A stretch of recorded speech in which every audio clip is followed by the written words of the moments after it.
Welcome to a podcast about wealth and life with the advisors from Foster and Motley.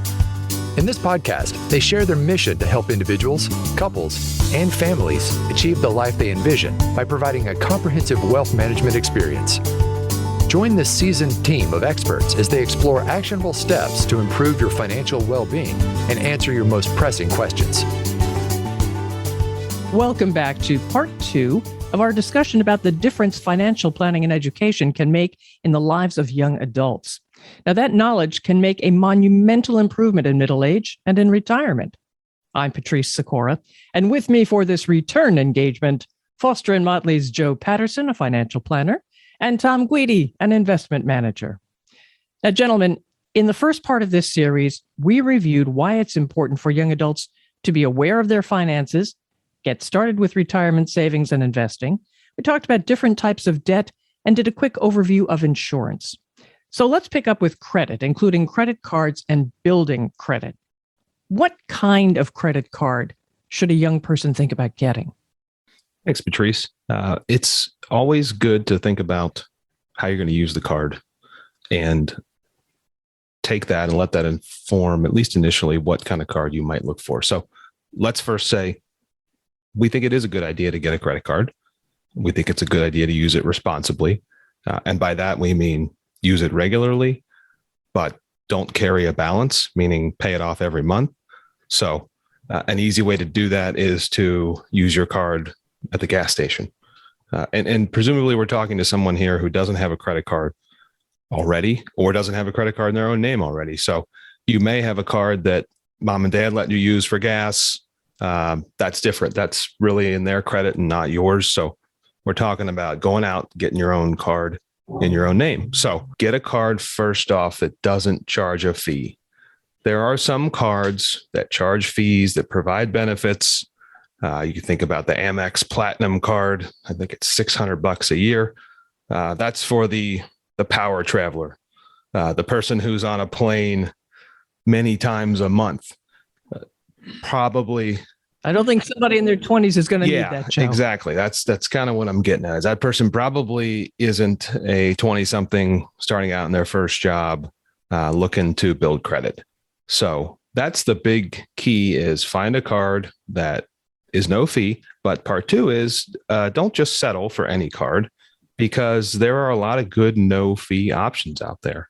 There are cards that give you cash back. There are cards that take that to a second level and give you cash back for certain types of spending. So gas, for example, you might get a higher return on your spend than another category.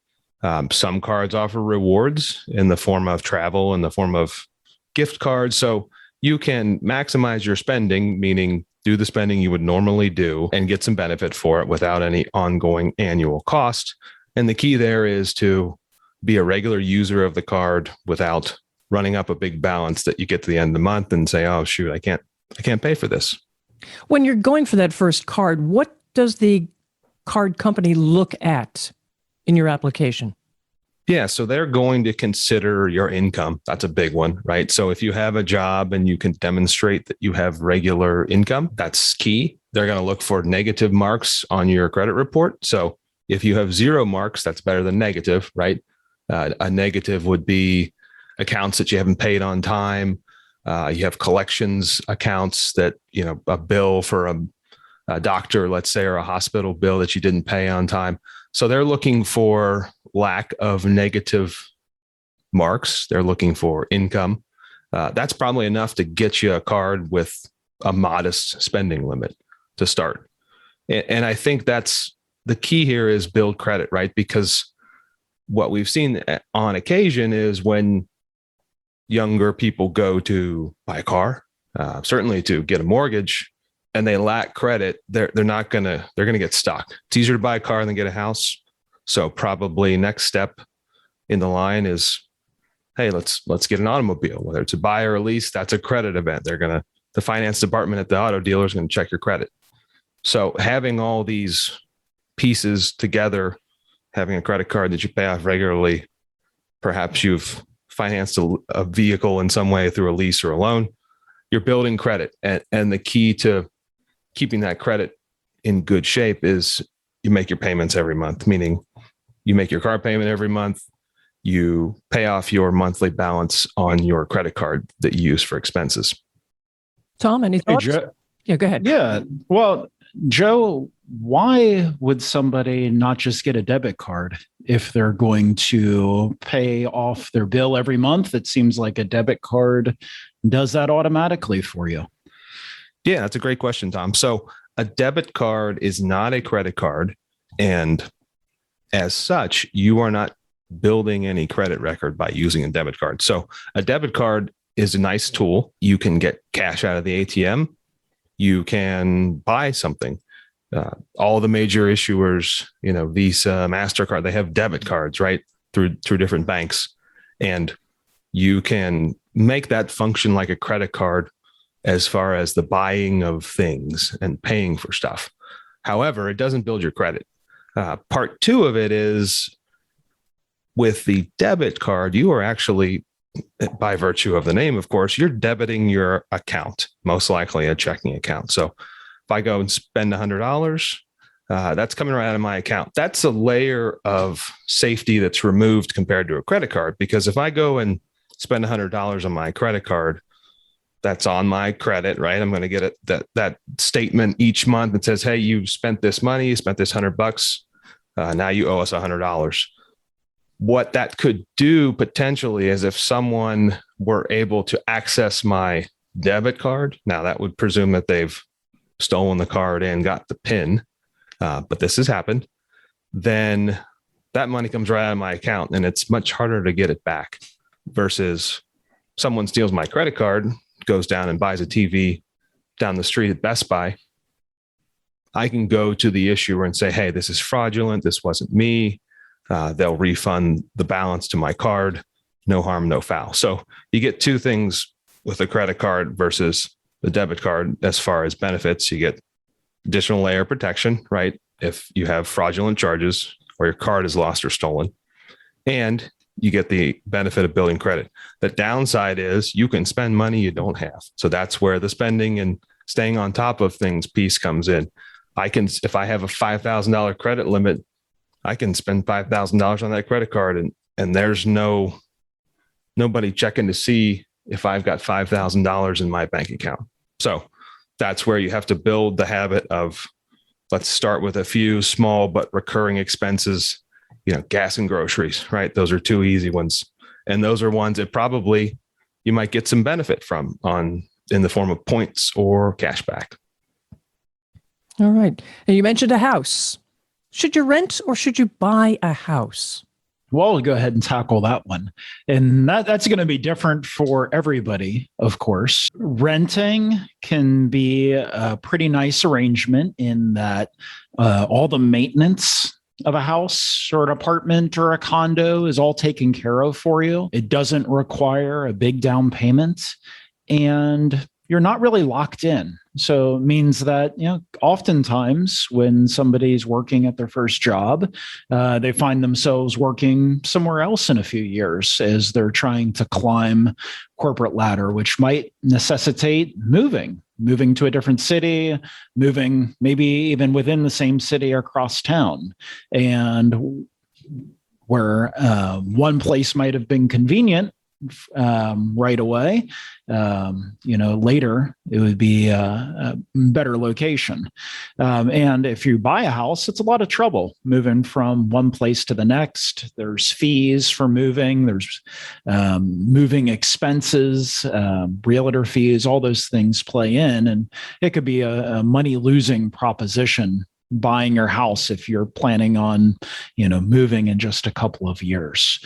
So renting can be a pretty nice arrangement for a lot of people when they're first getting established out of their parents' home or out of college. When you decide where you want to live and you'd like to buy, you have to consider how much down payment does a house require.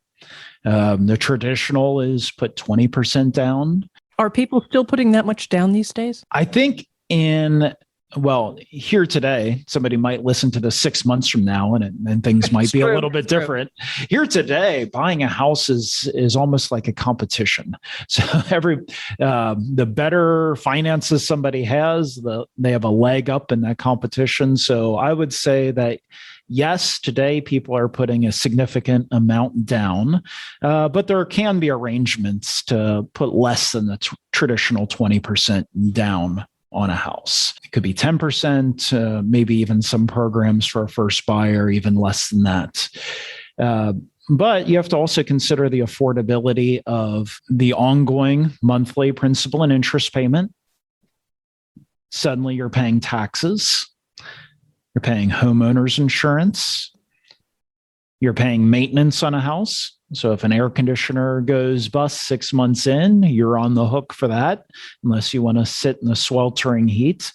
So there's a lot of things that can come up with owning a house that you have to be prepared for.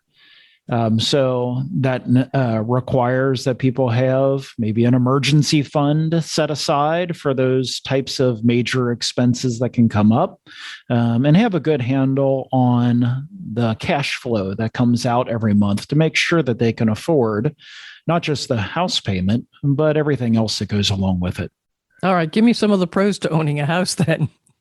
One pro, you presumably over time are building equity, right? So when you buy a house and make a down payment and make that monthly payment, some of which reduces the principal of the loan, then you're building equity. It's a form of saving, right? Now, house prices fluctuate, but over time, that has proven to be a source of significant equity in our country. People who own homes have generally a higher net worth than people who don't. Owning a home is not an investment. It's not a good investment per se. No one would say, hey, make your home an investment. And I'm excluding the people who flip houses for a living because that's a profession and it's a full-time job in many ways. But buying your primary residence isn't a great investment per se, but you are building equity. You're in the habit. It's forced saving, right? You are making that payment every month.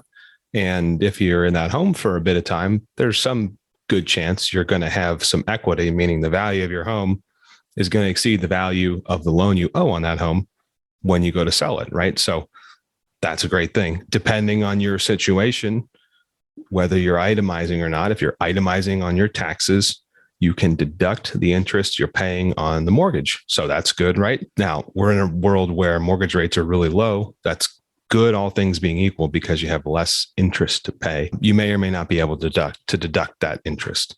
So, and you're not at the whim of a landlord, right? This is your place. You can do what you want with it. That's a nice thing. You want to make updates, some improvements, paint the walls, do whatever, that you can do it. On the other hand, as Tom said, you're in charge of everything. So if you want something done, then you're going to do it yourself or pay somebody to do it. Right. And that's going to cost time and or money to do so. I think the biggest challenge today for a early 20 something is thinking about pulling together a 20% down payment. That could be a pretty significant number. And it's probably something that if you have in mind, you want to do it, start setting up kind of a separate account, probably a lower risk cash type account, and say, all right, here's my down payment fund. Because as Tom said, particularly now, sellers are likely to get multiple offers unless their price is just ridiculously high. And with those multiple offers, they will lay them all out on the table, not only look at the number, but say, well, buyer A is a first-time home buyer. They're putting down 5%. Buyer B, they're bringing 50% to the table. So I'm more likely to close with buyer B than buyer A, as far as they're not going to have any hangups in underwriting, or shoot, there's a lot of cash offers hitting the market today. It's unfortunately hard to compete with that if you are a first-time home buyer. The benefit, of course, or at least the reality to keep in mind is markets are cyclical. It's not going to be permanent that there's this wild competition where people are lined up around the block to see a house and they're collecting 20 or 30 offers on the first week. This has happened before. And again, the cyclical nature of it is that we'll work through this lack of inventory, most likely. Now, whether it happens in 6 months or 18 months or who knows when. So that might argue for renting right now, renting a place that you can afford, that is within your budget, that allows you to set aside some money to be used for a down payment when you're ready to start looking for your first house. Hey, Tom, is it a good idea to maybe go to your parents to help with the down payment? Well, not everybody's parents can afford that. So, yeah, I think parents are well aware of this environment generally. They've probably, if parents live in a home, they've probably seen some of their neighbors' homes sell, and they kind of shake their head at the prices that are happening just in their neighborhood. So they're aware. Some parents are able to provide their kids financial help throughout their lives. Enjoy doing that. And some people, just by the nature of their family finances, their broader family, are not going to receive that help. So yeah, if you can get parental help, if that was always part of your parents' plan to help in this circumstance, it's great. But I don't think everybody can expect that. Joe, you mentioned a vehicle, a car, when we were talking earlier about credit. Is it better to buy a car, or is it better to lease a car? This is a conversation that I've heard both sides of the argument, and they both make sense. Yeah, and we'll do the ultimate punt as sometimes we do and say it depends. So right now there's an interesting timestamp. Tom referenced this with home buying. The same is true with car buying. It's a very strange time to buy a car. So we're in this world where we are seeing significant supply chain shortages that are impacting people and manufacturers who make almost but notably anything with a chip in it, right? Anything with a microchip, which includes vehicles, among other goods, is heavily impacted because there's a shortage of chips, right? So it's been well publicized, but buying a car right now looks very different than it did a couple of years ago. Hopefully it looks different than it does in a year or two looking forward. There's little inventory, historically low inventory. So there's a little bit of take what you can get right now. Car dealers, in some cases, have 15 to 20% of the normal car inventory they would keep on a lot. So you're going to be hit with some of the same challenges you are in the home market, albeit at lower pricing, right? Because you're buying a car, not a home. When you lease a car, you are going to have your credit run, just like if you're buying a car. And one thing to note that you're not going to see it, but there's an interest rate associated with that lease as well. So you can ask for that. You should ask for that. Lease versus buy is somewhat of a cash flow decision. You can lease it. You can often lease a car at a cheaper monthly rate than buying a car. So if your cash flow is a little lower now and you need a vehicle and you find a good lease deal, then maybe that's a good fit. The caveat there is lease deals are almost never good for someone who puts a lot of miles on their car. Most leases are going to come with an annual mileage cap. So 10 to 12,000 miles a year for 3 years, let's say. If you're socking 15 or 20,000 miles on the car each year, it's going to end up likely being not cost effective to do the lease. And again, you can get all these numbers up front. You can get the overage cost for the mileage. The dealer will give you a residual value of what the car is worth at the end of the lease. Now, right now, residual values are going to be much higher, right? Because not only do we not have enough new cars, we don't have enough used cars because people have swept up all the used cars because they couldn't buy new ones. So that might mean that leasing is intriguing. It might mean that, hey, let's look for a used car. It's a challenging market, unfortunately, and we're hopeful that down the road it'll get less challenging. But again, you always want to understand what interest rates you're paying, whether it's a lease or a loan, and how does it fit my cash flow, and what do I need? Do I need a car that I can put a lot of miles on? Do I have a short commute? In which case, maybe I buy a used car with some miles on it. That'll tide me through for a handful of years. And then I can, when the market normalizes a little bit, I can go out and find something I want. And hopefully by then my cash flow situation has improved as well. Tom, any thoughts? Yes. If you give me Excel, you tell me exactly what you plan on doing and what the prices are, I could figure out which is better. But that's not most people's reality. Is we don't know what we're going to do in the next 5 years. You put a finger in the air, you make the best decision for you. But in general, if you're going to own it for less time, if you know you're just going to want to switch cars in 3 to 5 years, if you're going to put less miles on it, then between those two things, generally a lease might make more sense. If you're the type of person who buys a car or expects to buy a car, own it for 10 years, 12 years, like I am, and then owning generally makes more sense, but you have to see the numbers. Here we've been talking about the best use of money, the best tactics to use your money to its greatest extent. But what about saving? I've got this extra cash flow. I've got a new job and it's great. And what should I do with it? Where should I put it first? Which will give me the best return on my savings? Yeah, let me just kind of go over the order because it's been scattered about our conversation here. The number one thing is that your employer is offering you, as part of your compensation package, a match to your 401k. Oftentimes. So you should take advantage of that. If you don't, you're not taking all the money that your employer has offered to you. So to the extent that you're matched on your employer-sponsored plan, 401k plan, or there's some others for things like hospitals, like a 403b, or a university has their own type of plan, but there's an employer-sponsored retirement plan, contribute enough that you get all that they're willing to give you, the match. Number two, you need to set up an emergency fund. The emergency fund, traditionally would have 3 to 6 months worth of expenses set aside in a separate account, usually from your checking account. But you could use your checking account as long as you have that much cash set aside that if something happens, a car wreck and you need to replace a vehicle, big, healthcare expense, anything that might come up, you need an emergency fund.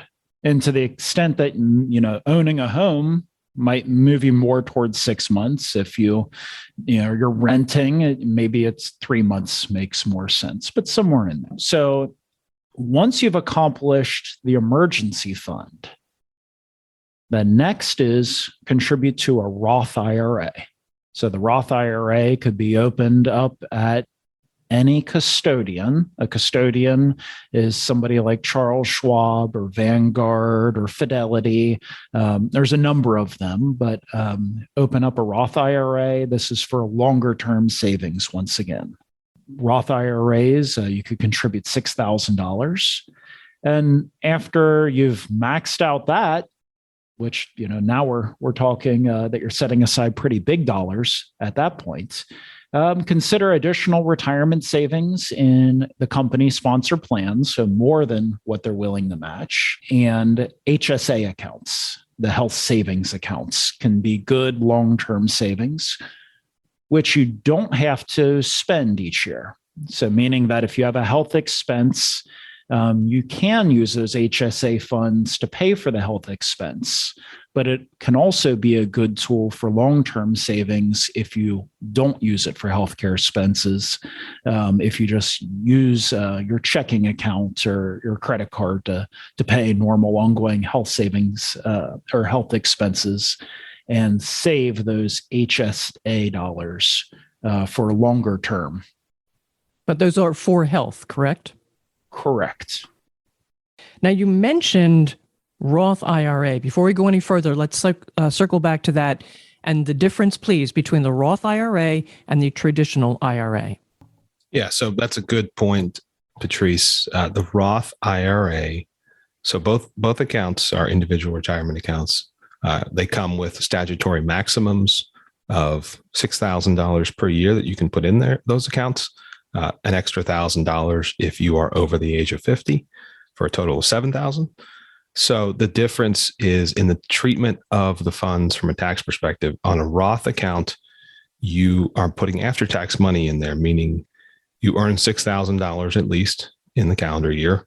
You make a contribution of up to $6,000 in that account. You have paid tax on those monies, meaning there is no benefit to putting the money in the account from it. It doesn't reduce your taxes. The benefit is all funds in that Roth IRA grow tax-free and are not subject to tax upon distribution. So for the younger investor that we're talking to, the Roth is a fantastic opportunity because you can compound wealth over a long period of time without paying any future taxes on those investments. So you get a dividend, doesn't incur a tax. You take money out of that account in retirement, doesn't incur tax. So it offers the best opportunity to grow your funds in a tax-effective way over time. A traditional IRA, and this, you can apply everything I'm saying right now to a 401k as well. Traditional IRA, you take a deduction when you make the contribution. So if I put $6,000 into that account, I've reduced my effective income by $6,000, meaning I won't pay tax on that. Same is true if I put money in my 401k, my traditional 401k. And many employers now, most offer a Roth 401k option. That is intriguing for this younger investor we're talking about. All things being equal, if you are younger and are at the lower end of the threshold for your earnings potential, meaning you expect to keep earning more over time, which in practice means you're going to be in a higher and higher tax bracket over time. Younger and lower earnings means that the Roth is the best bet. As you earn more, as you approach retirement, the value of not paying tax is going to exceed the value of the tax-free treatment. And so there's not a direct, line of demarcation when you say, okay, I'm going to start with Roth and now I'm going to flip to traditional. It's situational, but by and large, this early mid-20s saver that we're talking to, the Roth is going to be a big win over time. All right, Tom, this looks like it's yours. Taxable investment portfolios. Yes. So fitting in somewhere in that mix, depending on how you've prioritized things, could be saving for a down payment on a house. We've mentioned that earlier.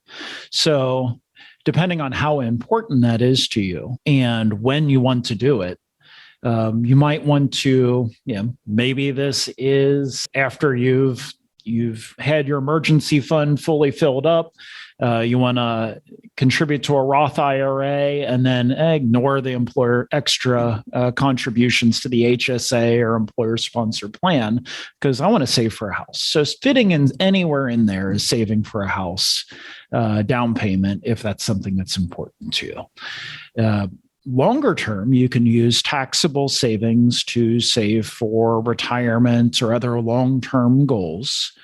And that just means that the big difference between saving in a taxable account versus a retirement account is that you pay taxes along the way instead of when you withdraw funds. So paying taxes along the way means that if you say bought an S&P 500 index fund 3 years ago, and today it's worth 30% more than it was then, and you sell it, you have to pay capital gains tax on that gain. Or if you've received dividends from stocks, you have to pay tax on those dividends. So a taxable savings account is pushed to the end of the prioritization because it can add to your tax burden. But in the long run, yes, you want to have some money set aside in a taxable account. It's a valuable thing. It gives a lot of flexibility. But it's just not the biggest priority compared to some of the other options that are available out there. And I think one key to everything we just said, particularly the retirement accounts, the Roth IRA or traditional IRA, even the taxable portfolio, the HSA, all of these you can use as habit builders. And by that, I mean, when you make a contribution to your 401k, it happens each paycheck.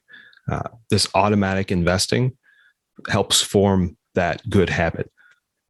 It's nice to look at savings as not optional. It's almost like a utility expense. That $6,000 number divides nicely by 12, right? Sounds a lot like $500 a month. So you can line up contributions to your Roth, let's say, to hit the same time you get your paycheck. So you get paid twice a month. A couple of days after that, you can go into your account and say, all right, I want it to, on the 3rd and the 18th of the month, I want an automatic transfer of $500 or $250 in this case to my Roth IRA, and it's going to auto invest in whatever funds I own when it hits the account.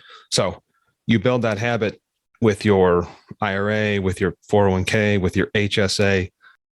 We're talking to financial professionals when you can say sentences with acronyms, then you kind of get used to it, and it just happens, and it's a normal thing. It's part of your budget, and that is the best way for a young investor to build wealth over time. It's kind of boring, right? But it's the best way to do it. When you see those numbers growing, I don't think it's boring at all. Yeah, and if it comes right out of your paycheck, you don't even miss it. You don't miss it, and if you want a good example, go online, do a search for compound interest example, and I love these things. You can look at the difference of investing at 22 versus 32, let's say, and how much extra wealth you build, not even by investing a lot of money, just by making a Roth contribution each year from age 22 to 32. You put yourself in a situation where you don't have to play catch up, because it's hard to play catch up when you're talking about investment return and compound return. The earlier you can start growing that nest egg, the more wealth you will build over time, and getting in the habit early allows you to do that. Tom, this is a spreadsheet question here. Come on now. Come on. Yes. So, just to give an example of what Joe's speaking of, the Roth contribution being $6,000 a year or $500 a month. If you save that for 20 years, and let's say that your earnings, just assume that this is a straight line 7%. We know that returns in the stock market don't give you a straight line return. You can look at the news and you see it go up and go down. As long as you're contributing through that can be your friend. You can be contributing along the way, whether the market is up or it's down. But let's say that you contribute $500 a month and you do that for 20 years. So now we're talking about, say from age 40 to age 60. So you start later in your life. That gets, you put away $120,000. Those are your contributions. And it's grown to about $245,000. Now, let's say that you started earlier.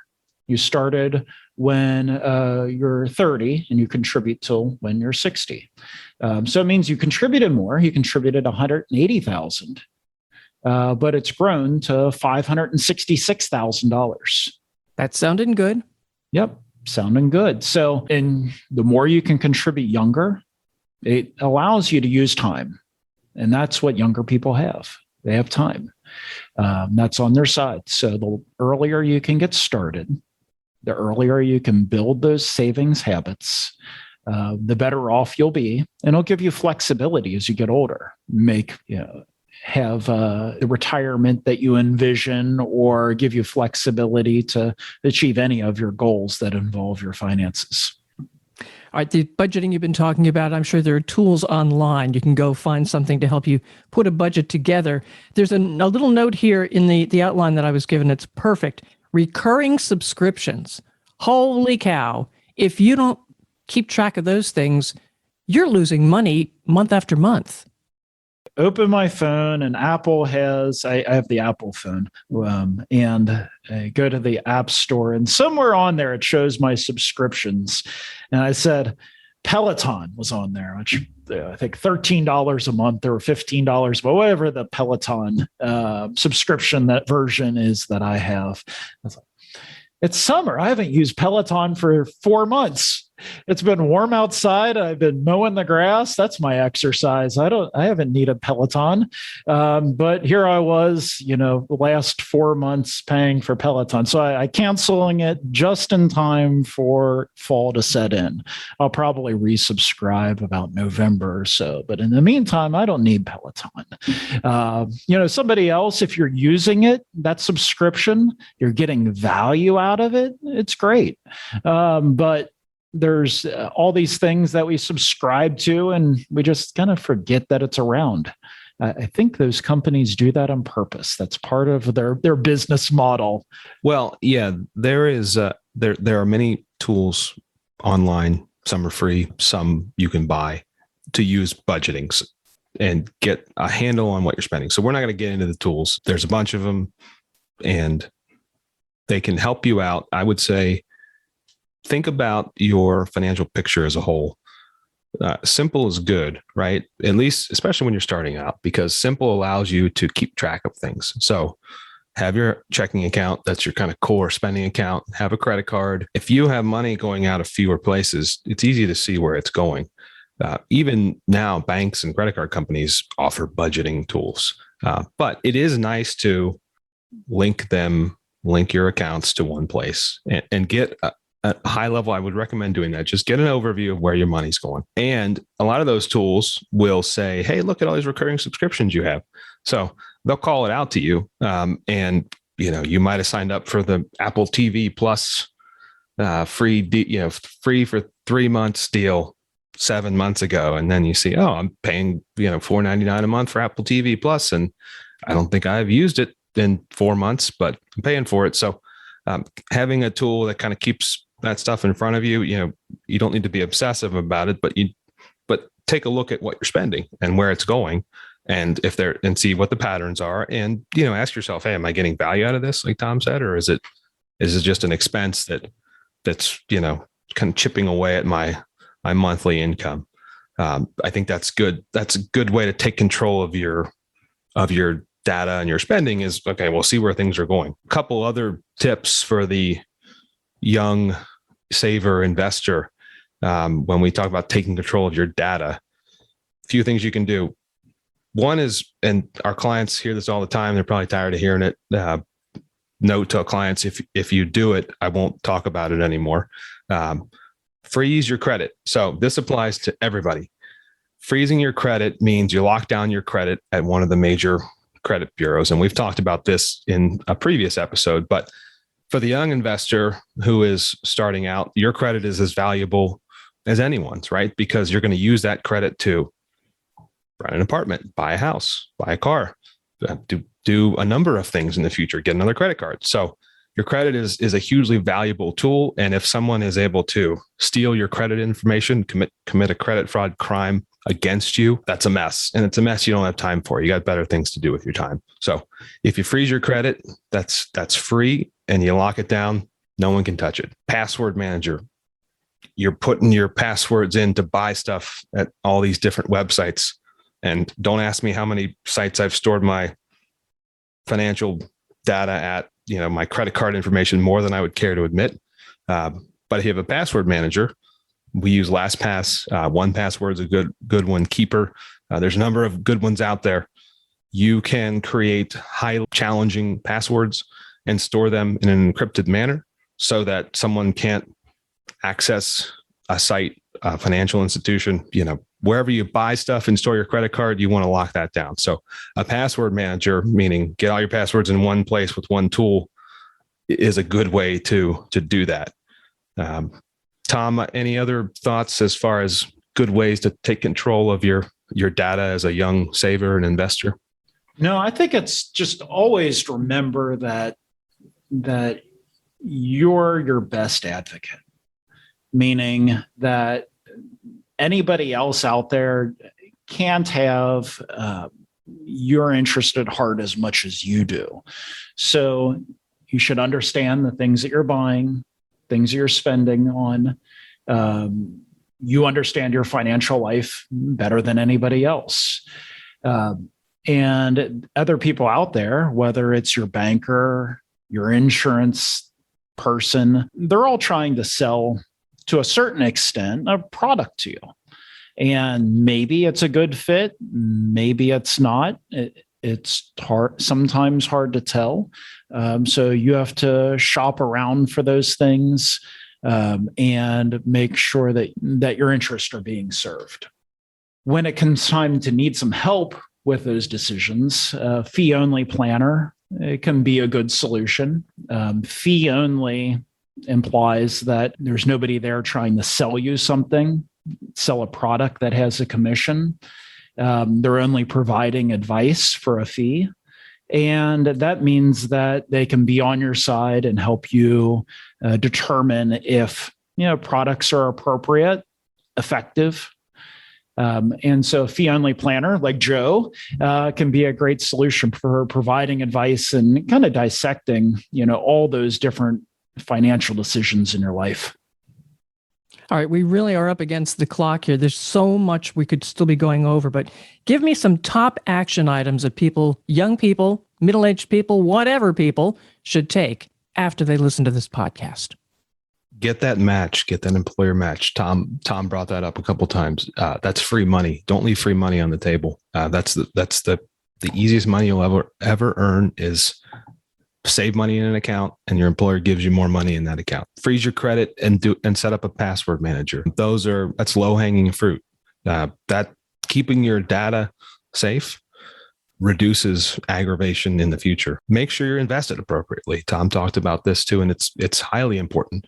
If you put money in a 401k and you're 24 and it's in a cash account, that's probably not invested appropriately. You should be invested in assets, likely stocks that will grow long term. So take a look at that and ask for help on all these. Ask for help. Don't be afraid to ask for help.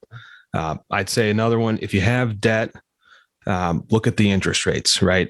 If it's mortgage debt at 2.75%, well, that's probably okay. If it's credit card debt at 20%, that's not good. So review your debt, prioritize pay downs for the high interest rate loans. And Tom, you had a quick note. We were discussing this before we started recording. Do your taxes at least once. Do them yourself when you're young. And there's so many. And I'm going to say you can do them with pen and paper, pencil and paper. Let's be humble here and say that we're gonna have to erase at some point. Try to do your taxes at least once with paper and pencil, meaning no tax act software. Don't go down the block to the Jackson Hewitt or whoever the tax service is, H&R Block. Try to do them once. It gives a great understanding of what the rate of taxes that you pay, where tax brackets lie. Maybe some things you thought were deductible, maybe aren't, whether it's a charitable contribution or your mortgage interest, just because of the rules and the limits that apply to those things. And doing them once gives you a great understanding. Doing them on the computer gives you generally an accurate, easy number, but it's coming to the final solution without understanding the process and the calculations that go into it. And doing them on paper, you get a better idea of how everything works. Doing them on paper is cathartic. Traumatizing, definitely. Probably, but good trauma. Do it once. All right, guys, how can people reach you to continue this discussion? As always, check us out on our website, www.fosterandmotley.com. You'll find information about the team as well as good contact numbers to get a hold of us. All right. Make a difference in the life of a young adult by sharing these 2 episodes of Foster and Motley's podcast about wealth and life. And don't forget all the other shows done by Joe Patterson, Thom Guidi, and their colleagues. I'm Patrice Sikora, and let's talk again later. Thank you for listening to Foster and Motley, a podcast about wealth and life. Click the subscribe button below to be notified when new episodes become available. The information discussed and posted represents the views and opinions of the guests and does not necessarily represent the views or opinions of Foster and Motley. The content, including mention of specific investments or planning techniques, is for informational and for educational purposes only. It is not intended as a recommendation or a substitute for professional financial advice. Always seek the advice of your financial advisor or other qualified financial service provider with any questions regarding your financial planning and investments. Foster & Motley is not affiliated with any third-party providers. Any mention of a third-party provider does not imply an endorsement of that provider. If you decide to utilize a third-party provider, you do so at your own risk.